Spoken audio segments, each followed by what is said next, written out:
Hello students, welcome to the Sant Tukaram National Model School's YouTube channel. Myself Abhilash Jadhav and my dear students, we are learning about the plants and environment, a lesson from 5th standard science.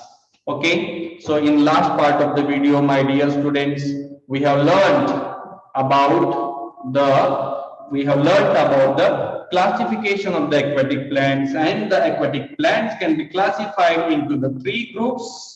These groups are floating aquatic plants, fixed aquatic plants, and underwater aquatic plants. Out of these three types of the aquatic plants, we have discussed floating aquatic plants, and the examples of the floating aquatic plants are water hyacinth and water lettuce. The leaves are broad, the roots are not attached to the bottom of the water body, and that's why the leaves can remain afloat onto the surface of the water, and that's why these are called as the floating aquatic plants or the leaf plants. Now, my dear students, there are two more types of the aquatic plants are there, as you can see here. This is the fixed aquatic plants. Example of it is the water lotus, water lily, and one more type of the aquatic plant it is there, and this is the underwater or submerged aquatic plants. So we'll see the information of these two more plants. So first of all, we have fixed aquatic plants, which are also called as the emerged plants. So emerged plants are rooted to the ground of the water. This is the important thing. Floating plants, they also the leaves in the floating plant, they afloat onto the surface of the water. They remain floating on the surface of the water. And the fixed plants also, the leaves remain floating on the surface of the water. But the difference is that these plants, floating plants, their roots are not attached to the water bottom, or they are not grounded. But here in the fixed aquatic plants, the roots are grounded, and that's why these are called as the fixed aquatic plants or the emerged plants. So emerged plants are rooted to the ground of the water, though most of their plants we can find floating on the surface of the water. These plants, these fixed aquatic plants, need the constant exposure to sunlight in order to prepare the food with the help of the photosynthesis process.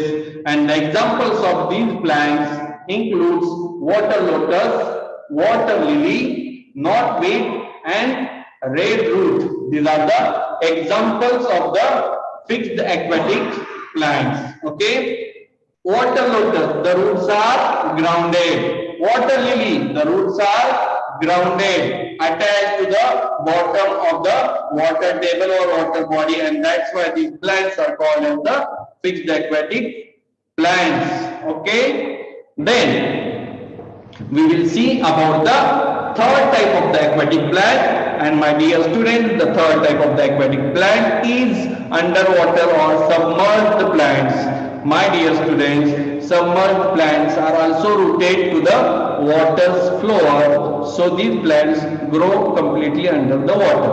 Okay, so submerged plants means underwater plants. By word itself, we can come to know that these plants, they grow completely inside the water. No part of these plants can be seen on the surface of the water. That means what? They are growing completely inside the water, and that's why we call them as the underwater aquatic plants. These plants are also can be called as the submerged plants. Okay, so they are also rooted to the water's bottom, water's table, but no part of these plants can be seen floating on the surface of the water. These plants are very important. Why they are very important? They are important for the aquatic animals. As there are aquatic plants are there which grows in water, the same way there are the aquatic animals are also there which lives, which survive in water. So they are very important. Why they are important? Because they remove the carbon dioxide, they absorb the carbon dioxide and release much important oxygen gas for these aquatic animals.